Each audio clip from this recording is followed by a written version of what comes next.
We can discuss the songs if you really want to. Well, I have all your charts. Are there any changes you might like to make?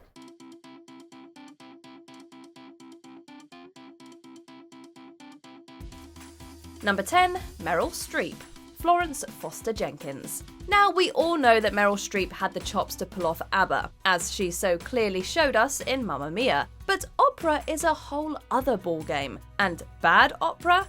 Well, that's just plain difficult. But that's exactly what Streep had to learn to do to portray Florence Foster Jenkins.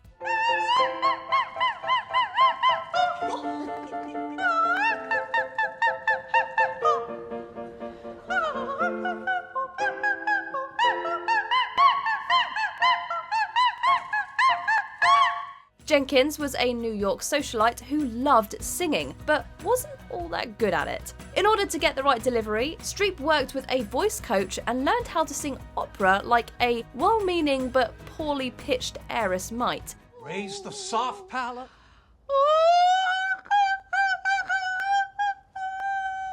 Good. Needless to say, she did a masterful job. One word: authenticity.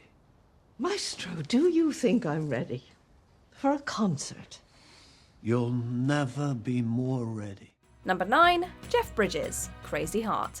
I used to be somebody, now I am somebody else. Who I'll be tomorrow is anybody's guess. It turns out it's hard to get that country twang just right. Jeff Bridges won an Academy Award for his portrayal of Otis Bad Blake, a washed-up country singer in Crazy Heart. Funny how falling feels like flying for a little while.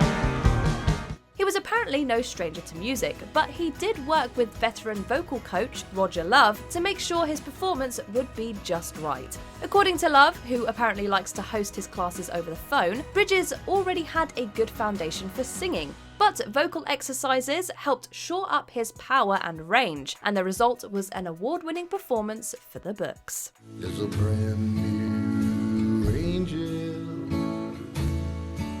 with no value.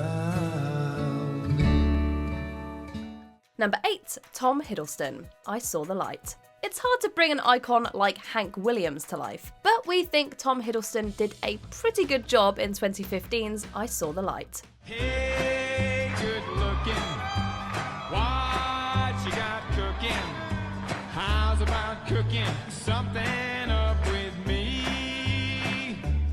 This might seem like an odd casting choice, given that Hiddleston is a Brit and Williams was decidedly not. But the actor spent months preparing with another country legend, Rodney Crowell, as his singing coach to nail Hank's signature southern vocals. Lord, I don't know what to do.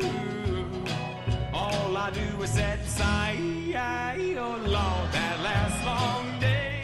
Speaking to Vanity Fair, Hiddleston recalled how scary it was to have to learn how to yodel. And while the film itself wasn't a huge success, the work Hiddleston put into honing his vocals and playing the part is commendable. Come to see me, baby, and bring along some dough, and we'll go honky-tonkin', honky-tonkin'. Number 7, Tom Cruise, Rock of Ages.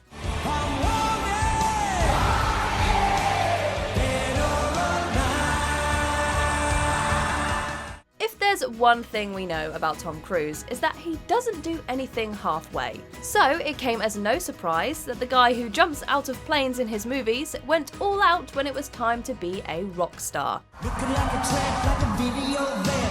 Demolition woman, can I be your man?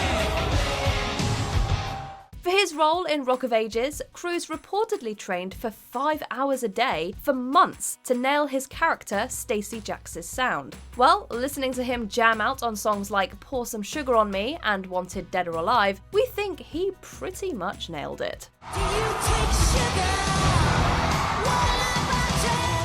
Number 6, Reese Witherspoon, Walk the Line. I had to tell you. I just can't sing tonight.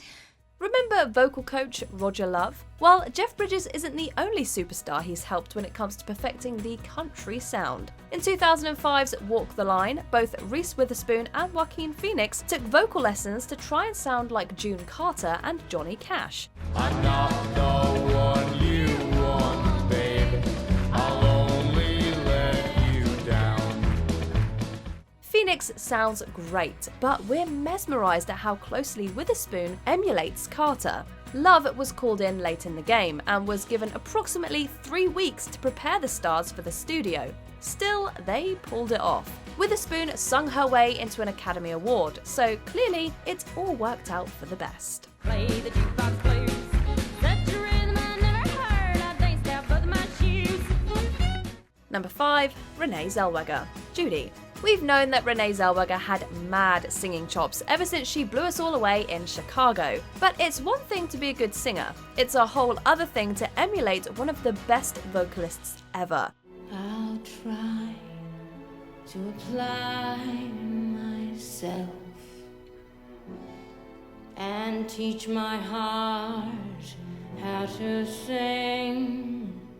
In 2019, Zellweger took to the big screen as Judy Garland and was rewarded with an Oscar. She worked with veteran vocal coach Gary Katona to strengthen her voice and capture Garland's signature warbling style. Shout hallelujah, come on, get happy,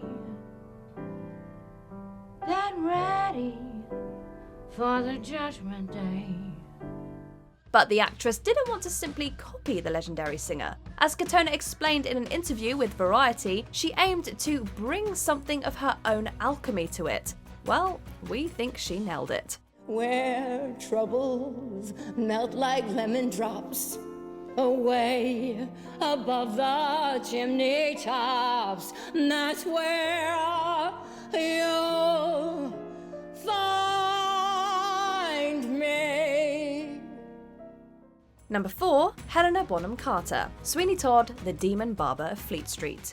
Wait, what's your rush? What's your hurry? You gave me such a fright, I thought you was the ghost of a minute. Can't you sit? Sit it down, sit! You would think that Helena Bonham Carter wouldn't have had a hard time convincing her then partner, Tim Burton, to cast her in a movie. After all, her talent is undeniable. Well, according to Carter, she had to prove herself and undergo the standard audition procedure in order to be cast as Mrs. Lovett in 2007's Sweeney Todd movie. Business needs a lift, debts to be erased. Think of it as thrift, as a gift, if you get my drift. But she also took singing lessons to learn the technique and prove that she had the chops to pull off the notoriously difficult music of Stephen Sondheim. Listening to her in the movie, you can tell the training paid off, with her amazing work speaking for itself. What's my secret? Frankly, dear, forgive my conduct and lay secret, all to do with us. Number 3. Emily Blunt, Into the Woods. Emily Blunt's vocals in Into the Woods are strikingly strong and clear. There's something about the woods, not just surviving, you're blossoming in the woods. It definitely doesn't sound like she had such a hard time preparing for the role, or that she ever considered not auditioning at all. But alas, things are not as simple as they appear. There are vows, there are ties, there are needs, there are standards, there are shouldn'ts and shoulds.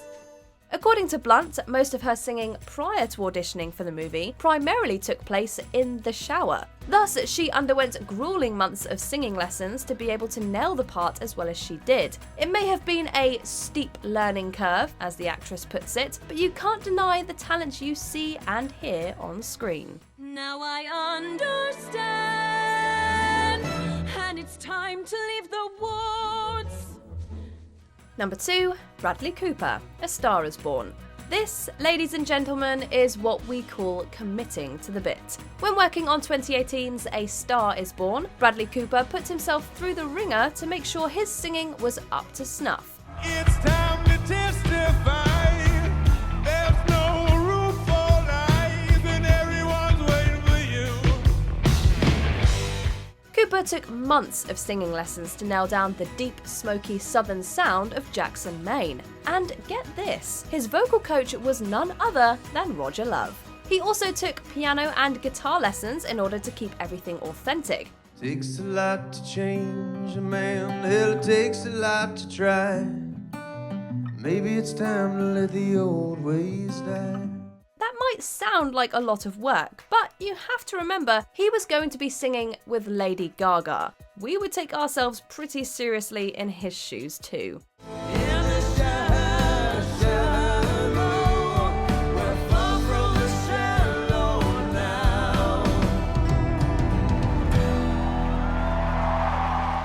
Before we unveil our top pick, here are a few honourable mentions. Sissy Spacek, coal miner's daughter. She studied hard to get the Loretta Lynn twang down.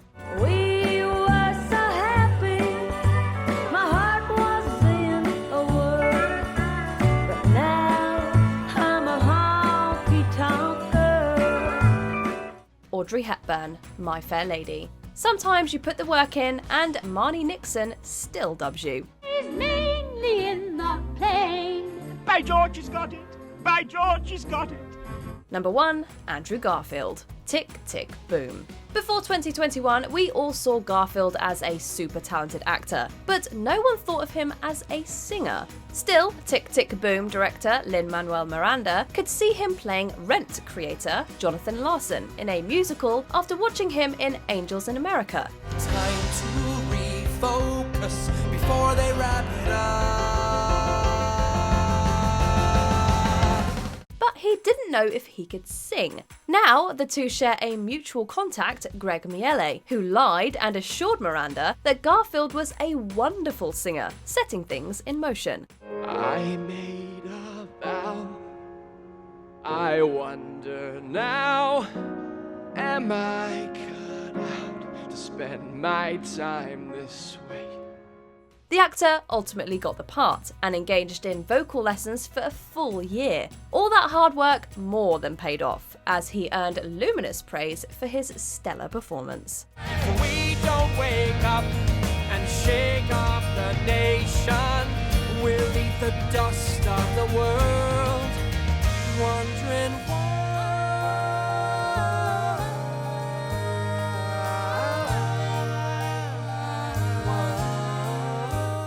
Do you agree with our picks? Check out this other recent clip from Ms. Mojo.